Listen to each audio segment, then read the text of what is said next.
네, 안녕하세요. 미국 주식 읽어주는 여자 주식 누나입니다. 9월 30일 금요일 아침 우리가 잠든 사이 밤새 미국 증시에선 어떤 일이 있었는지 체크해 드리도록 하겠습니다. 네, 뉴욕 증시 하락하며 마감이 되었습니다. 애플 주가가 약세를 보인 점이 좀 3대 지수에 모두 악영향을 끼치면서 하락세로 이끌었는데요. 아무래도 이 뉴욕 증시 글로벌 고강도 긴축 속에서 경기 침체 우려가 지속되면서 시가총액 1위 업체인 애플의 주가가 약세를 보인 이 영향이 좀 악재로 작용되었다라고 볼 수가 있습니다. 나스닥 지수 마이너스 2.84% 하락을 했고요. 다우지수 마이너스 1.54%, 그리고 S&P 500 지수 마이너스 2.11% 하락했습니다. 사실 비단 애플만의 문제가 아니었죠. 전체적으로 대형 기술주들 모두 좋지 않은 흐름 보이면서 이렇게 또다시 주가가 하방을 잡아내지 못하고 전날 되게 괜찮았던 흐름에 비해서 바로 하루 만에 또 약세 흐름으로 이어졌다라는 거 정말 좋지 않은 시장입니다. 또 각국 중앙은행들의 고강도 긴축으로 이 글로벌 경기 침체 우려가 지속되고 있는데요. 그에 따라 이 애플에 대한 수요 둔화 가능성이 제기가 됐습니다. 그래서 이날 애플 주가가 마이너스 4%대 좋지 않은 흐름을 보였다라는 점. 이게 이 시장이 아무래도 투자 심리도 꺾어버리고 약세 흐름으로 또 이어지는 정말 이 약세장이 맞구나라는 걸 다시 한번 느끼게 하는 그런 흐름이 나타났습니다. 이 뱅크 오브 아메리카는 수요 둔화를 이유로 애플에 대한 투자 의견을 하향 조정했고, 또 이에 실적 시즌을 앞두고 애플을 비롯해 여타 기업들의 실적 우려가 제기됐습니다. 또 연준 위원들의 고강도 긴축 지속 발언도 지속되고 있는 모습이었습니다.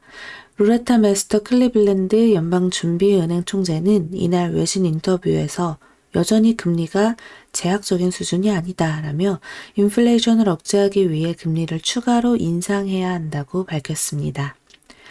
아울러 제임스 블러드 세인트루이스 연방준비은행 총재도 이날 금리를 계속 인상해야 한다는 기존 발언을 반복했습니다.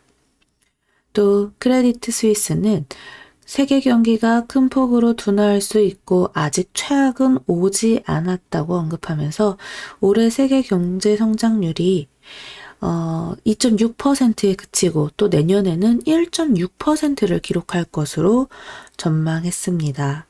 미국의 경우 올해는 성장률이 제로 수준에 근접하고 내년에는 0.8%에 그칠 것으로 전망했습니다.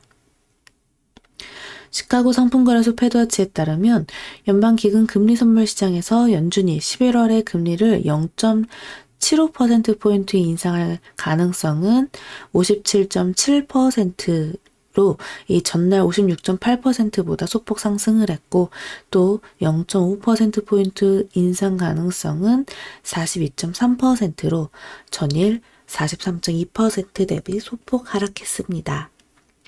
계속해서 좀 자이언트 스텝이 나타날 것이다 라는 쪽에 이 의견이 높아지고 있는 거죠.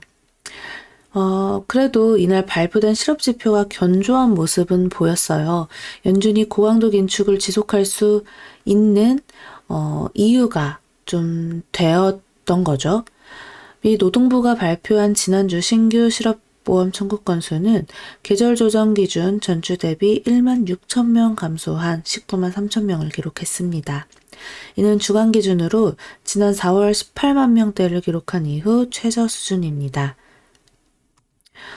또 다른 여타 경제 지표는 좀 부진한 모습을 나타냈습니다. 미 상무부에 따르면 계절 조정 기준 2분기 국내 총생산 확정치는 전기 대비 연율 0.6% 감소했습니다. 지난 1분기 마이너스 1.6%에 이어 2분기 연속 마이너스를 기록하며 기술적인 침체에 진입했습니다. 이는 앞서 공개된 잠정치와 같은 수준으로 시장 예상치에 부합한 수준입니다. 국제 유가도 체크해 볼게요. 네, WTI 11월 인도분 가격 전거래일 대비 0.92달러 하락한 81.23달러에 거래 마감되었습니다.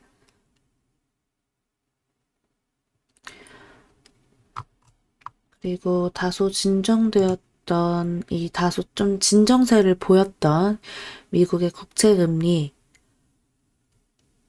BOE 개입 회의론 속 PCE 인플레이션 지표를 주목하면서 이날 또 재차 오름세를 보이는 모습입니다. 미국 국제 10년물 이렇게 또다시 상승하는 흐름 나타나면서 3.8%대로 재차 올라서는 흐름이었고요. 또 2년물 국채금리도 8bp 가량 오른 4.22% 근방에서 거래되는 모습이었습니다. 달러화는 영국의 파운드 BOE 개입 여파 지속의 약세를 좀 보였고요. 그리고 또 대표적인 안전자산인 금 가격은 정규장에서 이렇게 하락하는 흐름이 나타났습니다. 업종별로 봤을 땐 사실 또 모든 업종이 하락했다라고 봐야겠죠. 반도체뿐만 아니라 소프트웨어, IT, 전자상거래, 전자결제, 제약바이오, 은행 등등 주요 기술주들을 비롯해서 또 대부분의 종목들이 지수가 약했다 보니 그에 따라 같이 하락하는 흐름이 많이 나타났습니다.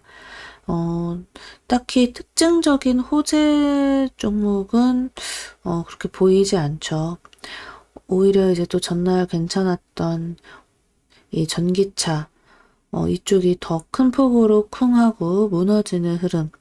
왜냐면 테슬라가 6%대나 빠졌는데 마이너스 6.81% 마감을 했는데요. 파이퍼샌들러가 이 3, 4분기 출하에 관해 비관적인 전망을 내놓았습니다.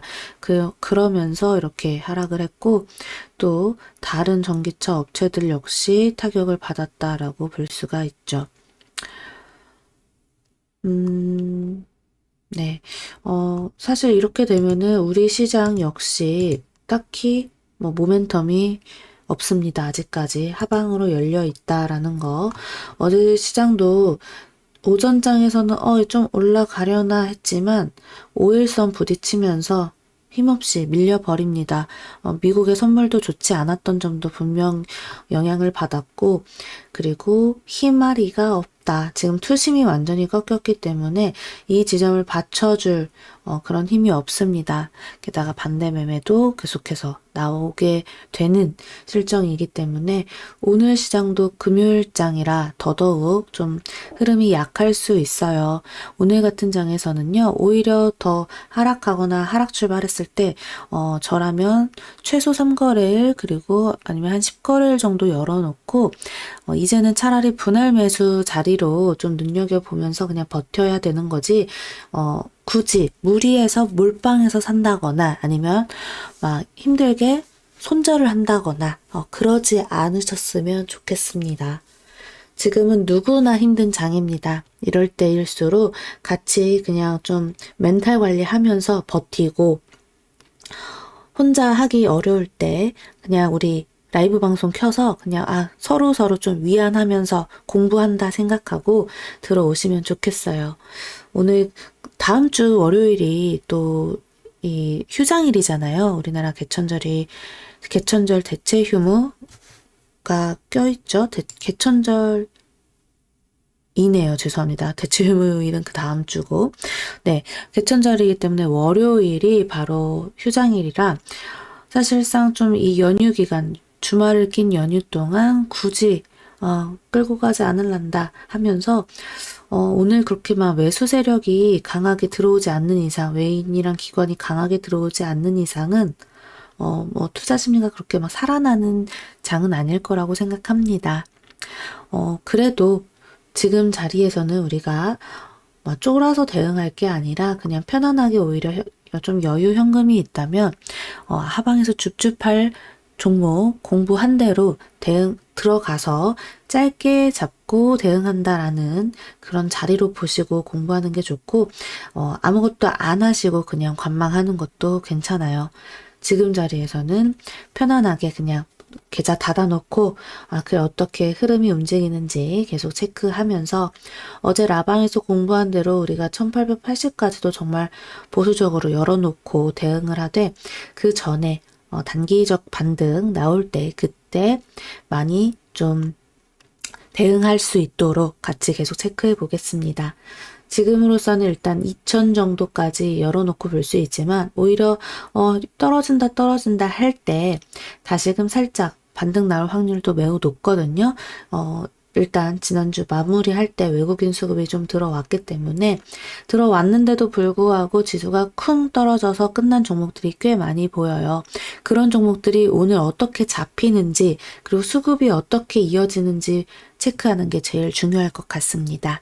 우리 오늘 시장도 화이팅 하면서 이 시장 1년 반 그리고 정말 최대 2년 정도까지 버티면서 공부한다 생각하시고 우리 그 이후에는 정말 큰 수익 얻어가자 라는 마음으로 아무것도 하지 않고 이 시장을 떠난 사람보다 지금은 당장은 좀 고통스러울 수 있어도 끝까지 우리는 투자자의 마인드로 우리 어차피 뭐 단기 투자로 성공하려고 주식 시작한 거 아니니까 조금 더 느긋하게 중장기적인 시각으로 꼭 같이 성공했으면 좋겠어요. 우리 우주님들 화이팅입니다. 오늘도 좋은 하루 보내시고 주말에 주식 걱정하지 마시고 주식 생각하지 마시고 푹 쉬시고 건강관리하면서 우리 다음 주 월요일날 또 만나도록 해요. 자, 이상 주식 알려주는 여자 주식 누나였습니다. 또 만나요.